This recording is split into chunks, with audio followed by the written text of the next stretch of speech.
Okay, this is the extra example from 13.2. This one shows like when the multiplicity of one of the roots is even, so like the kind of bouncing graph. So find the following key features of f of x equals x plus 3 squared times x minus 2. So first we're going to find the end behavior. To do that, we just have to determine if a is positive or negative. So this is not in standard form, it's in factored form, but we don't necessarily have to multiply it all out to figure out what a is.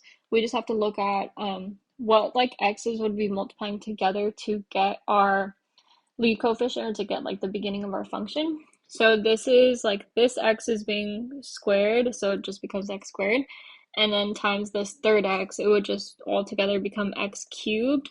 The only thing that would like kind of change that is if you had, say, like a negative out here, or if there were actual like coefficients in front of the x's, that would change the coefficient of this, but they're not, they're just all just one x is being multiplied together, so it end up being x cubed. Okay, so lead coefficient is positive. That means that the graph has kind of like a positive trend to it, so it's going up and to the right. So as x approaches negative infinity, that's the left side of the graph, it goes down. So that means that f of x approaches negative infinity, down to the left. And then as x approaches infinity, that's the right side of the graph. The right side of the graph goes up, so f of x approaches positive infinity. Okay, and then for the next part, so for the positive and negative intervals, that's where the function is above or below the x-axis. We have to sketch the graph before we can actually find that. So before we can sketch the graph, we want to find like the zeros itself. So zeros are when you put like 0 in for all of f of x. So you would just set each of these factors equal to 0. For the x plus 3 squared, you could just do one of them. You just, so x plus 3 squared, or sorry, yeah, x plus 3 equals 0. You just need to pay attention that this like power is there. That does make a difference when you're graphing. And then the second factor is x minus 2, set that equal to 0. And then here we would subtract 3, get x equals negative 3, and then add 2, get x equals 2. So we have our zeros. Those are the x-intercepts. So I'm going to set up my graph. I need to go down to negative 3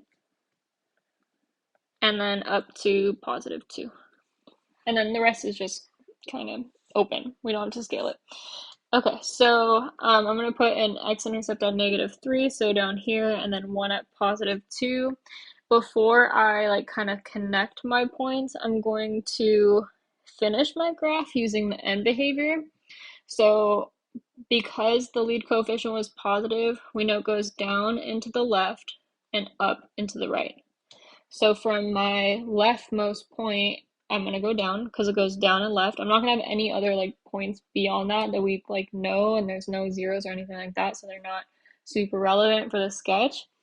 And then my end behavior tells me it's going up and to the right, so for my rightmost point, I'm going to finish going upward.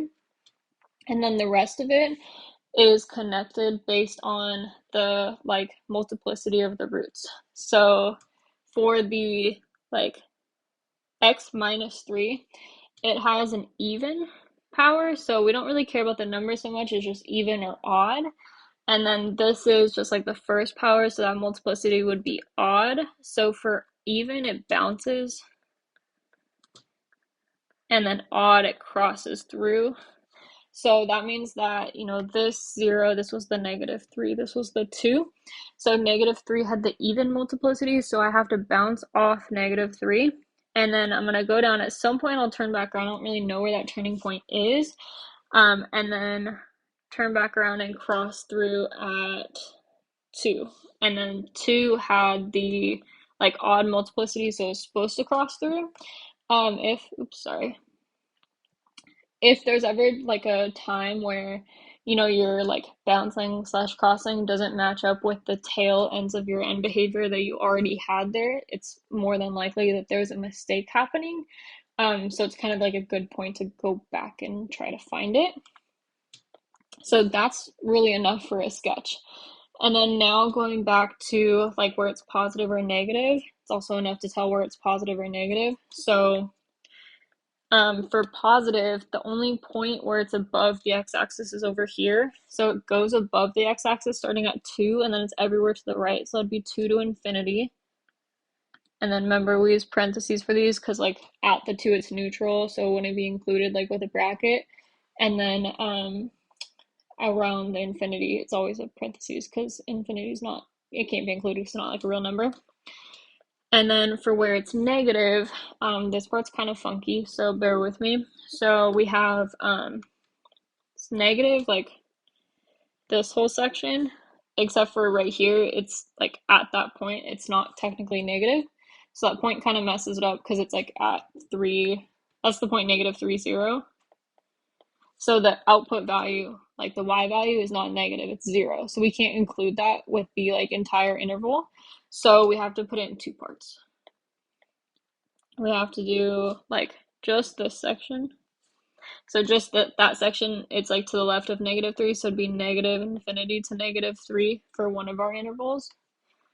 So negative infinity to -3, that means like everywhere to the left of -3.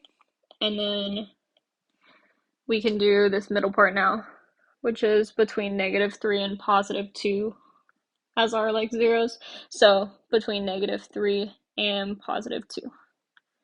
And then I know that's like kind of weird because you're like that whole section like is under the x-axis, but technically at this point, we're not below the x-axis, like we're exactly on it. So that exact point doesn't count, which is exactly like kind of the same reason why we don't put brackets around the -3s, because it's like neutral at -3. It's not included with where it's negative. And then the last little part, not little, but the last part is to estimate the relative min and relative max. So fortunately, like we just get to look at the graph and find the max this time. It's kind of nice. We have like a turning point right here that's on an x-intercept. So like we know this point, it's -3, 0. We graphed it there on purpose. It's an exact point. And that's a relative max because it's higher than the points surrounding it. It's like kind of like, let me erase some of this. It's kind of like a peak that's higher than the points like just directly to the left and directly to the right. So for our relative max, relative max. And then remember, so it's at that point -3, 0, but for max and min, we only care about the height of the point. So it would only be 0, which just seems like it's not the answer, but it is the answer. There's a relative max at this entire point, but we just care about the height of that point, which is 0. I know it's not very satisfying. And then for the relative min, we just need to estimate where we think it may be, which I'm gonna say maybe like right here. And that's at 1 something. We don't know what that something is, but we can find it. So to find like what this entire point, oh sorry, -1, my bad. So to find what that entire point is, I have to take that -1 and put it in for x into the function.